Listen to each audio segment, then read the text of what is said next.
host and master of ceremonies, Nathan Cassar.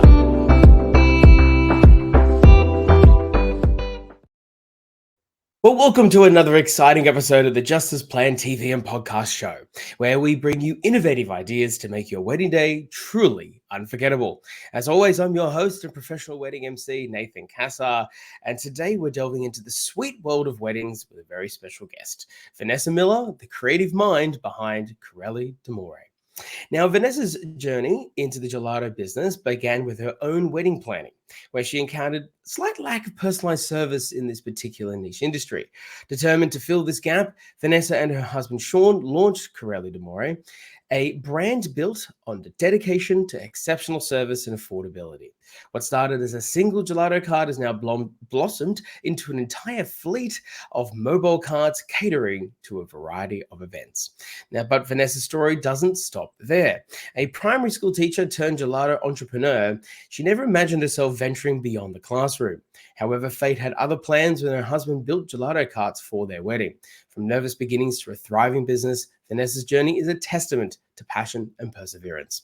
During our conversation today, Venessa will share valuable insights on revolutionizing your wedding experience with unique dessert options. We'll explore how incorporating a gelato cart not only can cut costs, but also add a touch of magic to your special day. From creating the perfect wow factor to personalizing your wedding menu with bespoke flavors, Venessa will provide expert tips to make your celebration truly memorable. So if you're ready to sweeten up your wedding plans and learn how to create a dessert experience your guests will never forget, you're in for a very sweet treat. Vanessa, welcome to the show. How are you going? Thank you so much. It's so nice to be here. Yeah, it's great to have you on the show. Really, I mean, look, I don't know if I've mentioned this on the show before. Actually, probably haven't. But I've got a secret. When it comes to gelato, like it's game over for me. As soon as someone says that, it's very, very, very difficult, almost borderline impossible. When I was working on cruise ships in my younger days, I would always manage to find a gelato shop in each port that I managed to get off in. Yeah. And I'm sure you can imagine that when I made it to Italy, I was like, all right, everybody, like, don't even In talk to heaven. me. I'm going to go to like each of them and discover what it's like to really have it there. Tell me, like, is it gelato itself? Obviously, it's yeah, I know from the few that I'm friends with, like yourself in the industry, it's a very passionate craft. It's a very family oriented, and it's sort of like, it's very secretive in some way because you got to protect your ingredients, like the secret 11 herbs and spices for KFC, right? So tell me, like, what is it like working in like a Freemason style industry where you got to try to keep your secrets together, but at the same time you're really passionate and it's all very hands on. Like, what's it like? Well, it is very fun. I feel like I'm a lot of the time explaining the difference between gelato and ice cream to people. And some people have even said, oh, no, I don't like gelato. It's too icy. And I'm like, are you talking about like sorbet or granita? Like, so I'm always kind of trying to educate people. People who are foodies obviously know the difference between ice cream and gelato. But my first part of the explanation is it's more dense than ice cream. So I love exposing, those kind of little secrets. It has less air content than ice cream. So you actually get more product in weight. So that's also quite fun to explain to people because they're like, oh, yeah, it is quite dense. So yeah, it is a really fun industry to work in. And the other thing is with gelato, a lot of the time the flavors are natural flavors rather than synthetic flavors. So with ice cream that you would find in like a supermarket or like soft serve, all that kind of stuff, they use like fake flavors like essence and stuff, whereas gelato is the true natural flavors. So if you want to make something like pistachio, you literally use ground pistachio nuts made into a paste and then you whip it through the gelato. So that's quite fun to explain to people too. They're like, oh, like, it's quite healthy for me, even though it's full of sugar. And the last thing is the fat content is less than ice cream. So again, because it's all natural, more dense, you're getting, better calories, if that makes sense. I don't know. You have me healthy and better calories and everything else in between. That's what I tell myself anyway, just to make it Yeah, feel better as it goes down. justify it. Well, I know I can personally attest that your gelato was fantastic. We were just talking offline before we started the show about how I got to again sample more of your products just the weekend gone as of recording. So Yes. I definitely know that you know your stuff. You've got fantastic products, and I want to get straight into it by going to look. I think another apart from wanting to have a beautiful wedding, of course, people are really trying to balance right now in Yeah. this age, the idea of costs and considering, something like gelato, for instance, it seems really bougie, right? You go to Messina, you go to Gelatissimo, you go to these other big brands, you're paying relatively, you're not paying for, $2 ice cream from Aldi, It's right? not cheap. Yeah. So then I can imagine that the idea of having a gelato cart, as much as it sounds amazing, right, at a wedding, it can also maybe appear on paper to actually be somewhat really expensive and bougie to do. But you claim, and I believe you, but I would like to hear more about it, that actually Yeah. it can really contribute to cutting the costs per head, particularly when it comes to swapping it out maybe for desserts. So I'd like to know more about that because I'm actually really curious how it can cut those costs instead. Yeah, absolutely. So with some venues, and most venues work this way, you can kind of pick and choose items on your menu. So you can go the full shebang where you get like an antipastel platter, entree, main, dessert, and then you can even do like supper afterwards, like handing out like pizza at 11 o'clock or pastizzis. And, when I say the full shebang, that's what I'm talking about there. But then another way to also cut costs is to cancel out some of those courses. So, for example, you can cancel out the entree if you're getting like big grazing boards for antipastel at the start, and that can act as your entree. Another way you can do it is cut out dessert. So, only order entree main with your venue, and then look at a gelato cart as a dessert option. So when you're looking at the cost per head for weddings, they're astronomical these days. So if you actually do your numbers, by taking out dessert, you could be saving more per head as opposed to what you'd be paying for the gelato cart itself. Yeah, I mean, it totally makes sense, right? And I think that flexibility these days of most venues allowing couples to be able to chop and choose and figure out whether or not they really want to go the full Mediterranean experience where you're going to throw every food from your pantry possible, or if perhaps it's a more economical or reasonable to just simply have a little bit more of a reducted options. I mean, but having it augmented by something is really clever and special as gelato is really cool. But you don't Yeah, just do gelato, right? You do other things too, correct? I do. So I do like it started off with just gelato, and then on my own wedding day, my husband not only built our gelato cart, but he built me like a little coffee cart too. That's cute. So back then that was just like a pod machine, and it was kind of like a self-service kind of style, which I don't do anymore, but I do like a barista coffee cart now. Mm. So that's really fun to have. Like, I'm an Italian background, so we all want coffee no matter what time of day. So you can even have that to serve after the ceremony and or after the reception itself. And then I also do fairy floss, popcorn, lolly buffets, and dessert Huh. tables. So again, if you chose to have like a dessert table and a gelato cart, then you definitely don't need dessert provided from your venue. One other option I forgot to also mention earlier was that like most couples have a wedding cake too, and it barely gets eaten. So again, you could cancel out dessert from your wedding menu and just have your wedding cake and gelato or something else as dessert to go with it. Because again, you spend so much money on things, especially like something like a wedding cake, but yet it just literally goes to waste because people are so full by that time. Yeah, definitely. I've seen it happen. I'm often eating more than some of the Same. guests do. I always eat it because I see it there on the table. People offer it to me. I'm like, I don't want it to go in the bin, and it tastes so good. Exactly. I feel like I'm doing the world a service. I Yeah. actually, it's funny, mentioned this idea of alternate desserts. I've actually got a wedding coming up this weekend where their wedding cake is not a wedding cake, but it's a cannoli tower. And I'm like, so Oh, for that, I've so never for it. heard of that. Oh, I that know. I looks can't wait to send amazing. you photos because, like, seriously, this Yes, thing is when they were describing it to me, I'm like, that is so clever. And cannolis are fantastic. Another amazing, Italian delicacy. exactly what I was about to say. Thank you. Yeah. So, look. Obviously, these kind of things are, as I touched on before, they appear bougie, but obviously you've very clearly made a great case to say that it's a really good thing to actually really consider, and it can really drive down costs, but also provide that wow factor. When looking for, look, of course, as I mentioned, you're part of a niche market, but there is a market of people. What should people be looking for in terms of when they're trying to source an alternate dessert option or something similar that you offer when they're picking from the vast array of people that offer the same service? Yeah, just value for money. Like, there are some big brands out there that do gelato cuts, and I know what their prices are. But then when you look at, what you're actually paying for in terms of what you get, in terms of like volume of gelato and all that kind of thing, it isn't that economical. You're kind of just more paying for the name. So just be a little bit savvy like that. Like, yes, everyone loves, their good downtown gelato shop, but when you look at having them as a cart, it's probably something that you could do better with other brands and other services.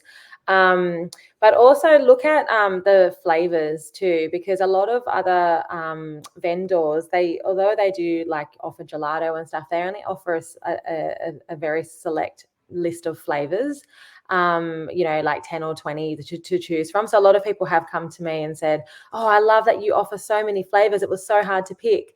But I think that's also really important because not everyone loves salted caramel and, the crowd favorites. You get some people that love some of those more unusual flavors, which is all fine too. But also look at, your background and your nationality too. So for example, mango sorbet is really popular with some of our Indian clients, and pistachio too. Yeah, really, really popular. So if I'm ever catering for an Indian wedding, mango sorbet and pistachio will be the first to go. But then we also offer a lot of Asian inspired flavors too. So like pandan, and taro and black sesame. So again, lots of flavors that you and I probably wouldn't choose ourselves, but when you have them on the menu and you've got an Asian clientele, they will be the first flavors to go because they're like, oh my goodness, there's pandan on the menu. I can't get that at my local gelato shop.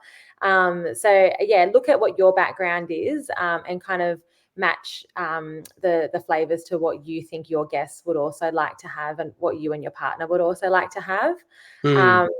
And I also think that it's nice to choose flavors that are also personal to you and your partner. So for my own wedding, I chose like my favorite flavor, and we got Shaun to choose his favorite flavors, and we kind of wrote like a little note on our flavors board. So like my favorite was salted caramel, so I wrote Vanessa's favorite, and then Shaun's was chunky chocolate, so we wrote Shaun's favorite. So again, make it personable about you too. So like try and find a service that also can tailor it for you specifically. I think I'm in Shaun's camp with that one. I'm sorry. I do enjoy salted caramel, but chocolate really gets me every time. You said chunky Yeah. chocolate. One other piece of Yum. the service you mentioned actually is, well, I know that is really important to you, and this is obviously a really hallmark part of being any kind of wedding vendor, is beyond the product that you sell yourself, which is obviously fantastic. You got lots of flavors. You got these beautiful bespoke little carts, and I've seen lots of little ways of going about that. I just love that Shaun made those for you. Yeah. But one other factor, obviously, is it's one thing to have these flavors and all that, and to be given the scoop of ice cream and then pushed away and said goodbye, eat now.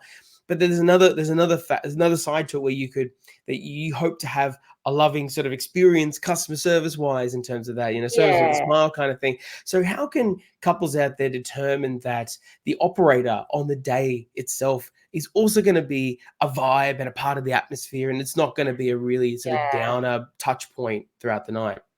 Well, I think, when you're dealing with the business owner themselves, so I pretty much do 99% of the events myself.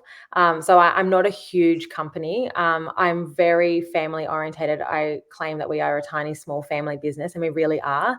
So like I said, I pretty much serve every single guest myself personally. But then there's, dates, like for example, the 24th of March this year, I'm doing like 3 events in one day. So I can't possibly be there myself and serving everyone. So that I've got staff that also work for me. But I always, I'm very selective about who I employ too. So they need to have that wow factor. They need to be an extrovert like me. They need to be friendly. They need to have that smile about them. Again, I think when you're looking at like huge businesses, large businesses, they're not really about that personal experience. So if you know, contact me, you're dealing with me, you liaise with me, all of that communication is with me. And like I said, 99% of the time it will be me personally serving your guests.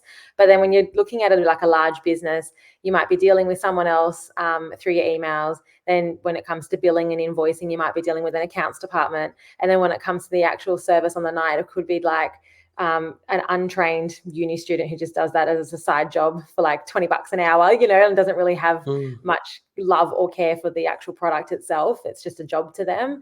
But for me, it was never about that. Like you said, I'm a teacher, so that's my number one role, my number one hat, and this is my passion and my love, and that's why I continue to do it. Have you ever brought your gelato to like the school fair days and stuff like that? So not my own school, just because you know, parents talk, and I don't want parents to think that like I'm trying to profit out of, you know, their kids or themselves. But yes, I definitely have done it for lots and lots and lots of schools. And my boss says to me, like, bring it to our own school. But like I said, I don't really, I feel like it's too close to home. Fair enough. Maybe you should send a survey to your kids in school, like a you know, like a parent note, and they have to come back and see what actually. You know, like, what would be your favorite flavor?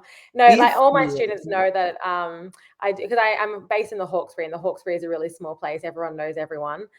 So my students do know I do this on the side, and I actually have been at events, and my students have been there. They're like, "Oh, Mrs. Miller, what are you doing here?" So that's been fun too, and they love asking me questions about it. But I'm always like, "No, learning first. We'll talk later." Yeah, that was the trick, you know, Yeah. making sure that you that was a good trick we all employed back in the day. Talk to the teacher enough, and it's like, oh no, it's Get out of recess time now. learning.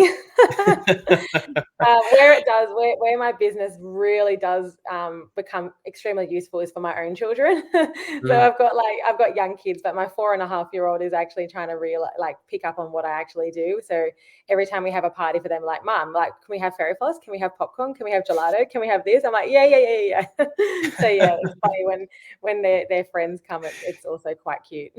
Oh, that's so cool. I love that. And it's, you know, it's something to be excited about, right? And I think that joy that you see sort of away from an event and the excitement that gelato brings, I mean, it's pretty obvious that I see it, you know, I saw it on this weekend just gone, and I've seen it in the past when I've worked with you and other operators, that it's just one of those things that I know immediately makes everyone light up and they go, whoa, they've got gelato at this wedding. Like, it really, or whatever other type of, you know, bespoke options that you mentioned before, which I'd love to talk about more actually, because obviously, look, you know, gelato is a very popular thing. People get it well, most of the time.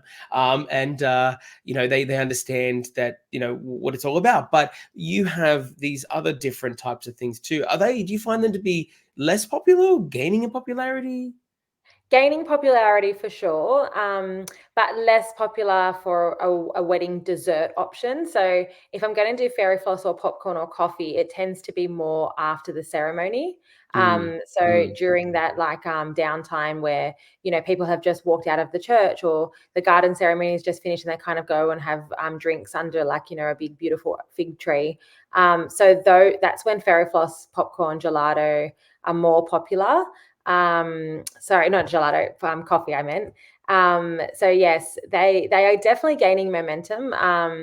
And I think, like you said, gelato itself is like takes you to your happy place. So I think that's probably lots of people's first port of call when they're looking for something unique for their wedding.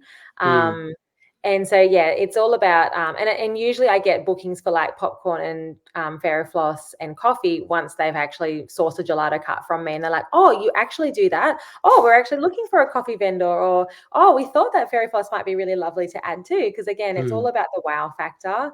You know, like, I'm not dissing the venues themselves, but like, you know, we've all been to those weddings where you get the 3 courses and it's just like the same stuff alternated. And then it's sad because no one really eats the dessert because they're so full from like the mains and desserts. So that's why when it's gelato or popcorn or fairy floss or something different and unique, or like a lolly buffet, people are like, yes, I'm all there. Because, you know, it's all about that experience. And like you said, that wow factor. Yeah, I love that. And speaking to the experience from sort of like a first touch point to the end of the last, you know, little a bit on their spoon kind of thing. Your particular bespoke carts that Shaun built, how long did it take him to build these things? And more Oh, importantly, what specific, obviously apart from him loving you and wanting to impress you and wanting to get brownie points for the rest of his, living days, but what actually inspired him specifically to build them? so it started off obviously with our own wedding. I made an inquiry with another supplier who's still going today. So kudos to them because they've been in the industry for a while. And they said, "Yep, this is the price." And I'm like, "Yep, happy to pay that." And then because I got married in Bilpin, it's like in the Blue Mountains, and they said the Right. travel fee was $1,200. And that's right. I had that reaction too. And I'm like, how can the travel fee be more than the actual cart itself? And when Mm, I said that to my husband, he's like, "No, we're not paying that." He goes, "Absolutely not." He goes, "Don't worry, I'll build you a cart." So Shaun's a builder himself, but he's also like someone who loves a project and loves to keep busy. So like a he's mad never scientist. one to, yeah, he's never one just to sit down and not do anything. And he loves, getting his hands dirty and he loves a challenge. So when he Mm. said he was going to build me one, I was like, oh, like I was just expecting like a backyard kind of thing, like nothing that looked quite pretty or not dissing my husband or anything, but I didn't Just a expect much. wheelbarrow with like a nice little curtain Yeah, over it. Like, yeah, here you like go. a thing of ice, a wheelbarrow filled with ice, and like the gelato sitting on the ice. But when he built my bikes, it took a while, and specifically just to like understand, where to place the shelving and all that kind of stuff because you can't drill into a freezer. The first freezer that we bought, Shaun did drill into it, and then he popped the gas Oh canister, and no. obviously the freezer couldn't be used, and so we had to quickly go and buy another one. So like just kind of teething issues like that took a while to work out. But once he built the bike, so the tricycles are the ones that we first built. And then after that, the tricycles are great, but they can only serve 4 or 6 flavors. And so then he's like, I was getting like some corporate bookings by then where they wanted like 12 flavors, or they wanted more volume. So if you're catering for like 3,000 people, you Mm. need like at least like 70 tubs. And obviously my bikes can't hold that much. So Shaun obviously saw that I was getting quite busy with these corporate events. And then he's like, maybe we should build a bigger one. And then we built the polished glass house, which is the huge one. That one can serve lots and lots and lots of gelato. But again, it took him a while to work out how to fabricate it because again, you can't just drill into the freezer itself. The canopy, when we first started out, the canopy was held up with like screws on the side, but then we realized you can't go to a venue and use a drill to unscrew it and screw it. So then he made like telescopic poles. So again, like over the years, he's refined his art. But he's gotten faster as he goes because then my little gelato cart Bambina, which is my latest one that he built, it was literally I had the booking and it was literally like an hour before the booking or I had to leave. It was at Burnham Grove Estate, which you and I have both worked at before Yeah. too. He was putting on the finishing touches literally an hour before I had to leave. So he's gotten faster as the years have gone on. But yeah, he loves a project. So I guess that's where he kind of decided to take it on board. And like it never was meant to be a business. Like I said, with my own wedding, it was always just going to be like something fun for our wedding. And then after it, Shaun said to me, like, there's a niche market there, Venessa. Like, you really need to start a business. And I'm like, yeah, but Mm. I'm a teacher. I don't know how to run a business. And yeah, for 2 years, I kind of did nothing. And then I really did start. So I started, my first paid booking was 2017, and we've been going ever since. So, Fantastic. um, yeah, it's been a fun experience to kind of share with him. Has Shaun ever served the gelato at a wedding or an event? Oh yeah. So at the start, he would always work for me because, like, especially with the glass house, you do need some. Most weddings, you need 2 servers, so he would do it. But Shaun's a really messy person, so he would serve it, but then just drip it everywhere, and I'm like forever like behind him cleaning it. And he's also like a giant, my husband. Which means he's got size 15 feet, which means his hands are just as big. He's got these enormous hands, and it's hilarious because the disposable gloves don't fit his hands. Wow. So yeah, it would be funny because he's like, trying to squeeze on these gloves to these huge like hands, and he's like, trying to serve, and people are just like laughing at him. I Um, hope we get to work together because that would be oh, fantastic he's to a watch. great It's like guy. Andre the Yeah, Giant serving you yeah, it is. gelato. He's Like, here, like little that. girl, Yeah. It's But so one thing cool. about Shaun, which is hilarious to all our friends and family, is that he's the Mm. best at fairy floss. So, like, although he's a Oh, giant, he does the best fairy floss like domes. Like for some reason, he can just do it so well. So whenever I would have fairy floss, he would always be designated on that. That was earlier, but he's retired for me now with serving, he says. He's like, I'm past that. He just likes building them now, like building the carts themselves. Oh, that's good. Hey, he still contributes in a really big way, so that's all that matters, right? He does, yeah. We are coming to the end of this, but I do have some quick little rapid fire questions I want to ask you. We usually do this at the end of the episodes, and it's nothing scary or anything, just to get your sort of hot takes and a couple of fun things in the industry. So first off, first thing that comes to mind, your number one industry wedding trend that you're seeing coming out in 24. Oh, silk flowers. Oh yeah. Yeah. So like cool. I say silk flowers, but fake flowers. I see that all the time now. And so I went to a wedding on the weekend and I was like, oh, like these are nice. And I went to touch them and I'm like, oh my God, they're real. So I barely see real flowers anymore, silk flowers. And that's a really good trend, I think, because number one, it's cheaper. Because the florist can reuse them. So you're not paying for all that wastage.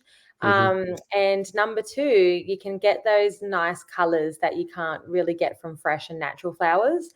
So if you want a predominantly white wedding, then you get predominantly white silk flowers, or those pastel colors, which are a little bit harder to source with seasons and flowers. So I think that is the number one trend I'm seeing at the moment. You seem to have thought this through quite a lot. Are you going to expand into floristry at some point? I have a little bit, like not for a wedding. I've done so for our dessert cart. There's like these beautiful white silk flowers on it, and I did do that myself. So Cool. when I do like backdrops and stuff, I've got like floral arrangements I can also put on the backdrops. And so again, I did them myself. Nice, very cool. I do not claim to be a florist at all, though. Like that is a niche market also that I'm not willing to steal from anyone who's done all that training. You've already got a lot going on right now with it being so popular in the gelato business. What is one of the funniest things that's ever happened in your job to date?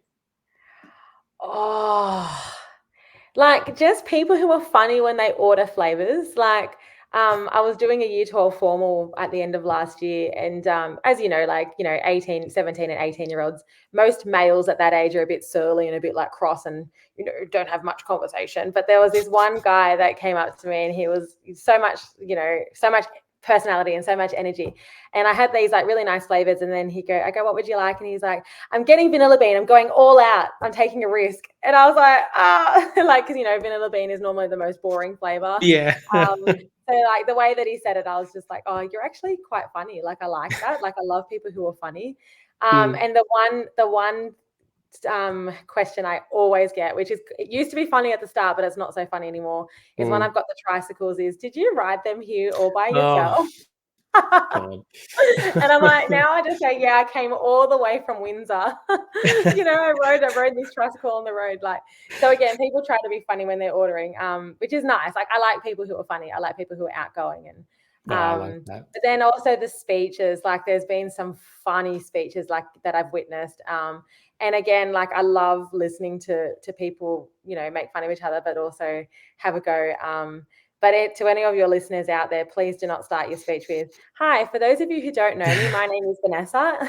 Don't say that. Everyone says that. They're going to hear that. They're going to hear that, and they're still going to do it, and it's going to happen. Don't do it. You know what it is? It's more often maid of honors than it is best men, but best men do it a little bit here and there. I find it's mainly best men. Wow, see, I've had the opposite actually. Oh, you've had the opposite. Okay. See, I've only had yes, it's happened for both, but I've noticed that the best men will do it almost ironically, as though they're sort of, taking the mickey out of it a bit, because it's a common trope. Whereas like it's genuinely, after I've done this whole intro for both of them, whatever, and it's like, okay, now you're maid of honor, Sarah, and then it's like, all right, for those who don't know me, it's like, what? I just said your name. It's still funny though. You're right. Oh, well, we've honestly ran out of time. I could talk to you forever. Honestly, gelato is one of my favorite things. I'll have to release a photo soon of me on my birthday a number of years ago. I was in some Italian port, and I was just over the moon. The first thing I did was get gelato, as I promised that I'd like to do. So I'll have to find that somewhere. I'm sure you'll enjoy that photo. But in the meantime, how do people find you online? How can they get in touch? How can they book you to ride your tricycle to the event so that you can serve gelato? So just Google the business name, Carrelli D'Amore, or with the Aussie accent, Carrelli D'Amore, which is what people call it. But Carrelli, Carrelli, and then Damore. If you Google that, it will come up. I am on Google on the first page too. If you Google Gelato Cart Sydney, Expert. that took Love a while it. to build up, but I got there in the end. Instagram, You. same thing. Carrelli D'Amore will come up straight away, and Facebook. But I feel like Instagram's better for weddings these days. Like it's you got more of that, tailored to you and what your style is. So definitely hit up Instagram. Excellent. Well, I hope that we get to work together again shortly. We will. It's always a pleasure when I see Gelato Cart on the list. So Yes. good luck with everything, and Thank you, Nathan. I look forward to seeing you again, and hope your one coming up. You have 3 weddings coming up soon on the same day. Yeah. Good luck with it. Good luck. Thank you. I'm going to need second. it. It's going to be a busy day. Thank you. Thank you for joining us for another episode of the Just As Planned Wedding Podcast. Please like and subscribe to let me know that you want more videos just like this one. And of course, please follow us on our socials at Just As Planned Wedding on Facebook, Instagram, and YouTube for more expert insights to help your wedding go just as planned.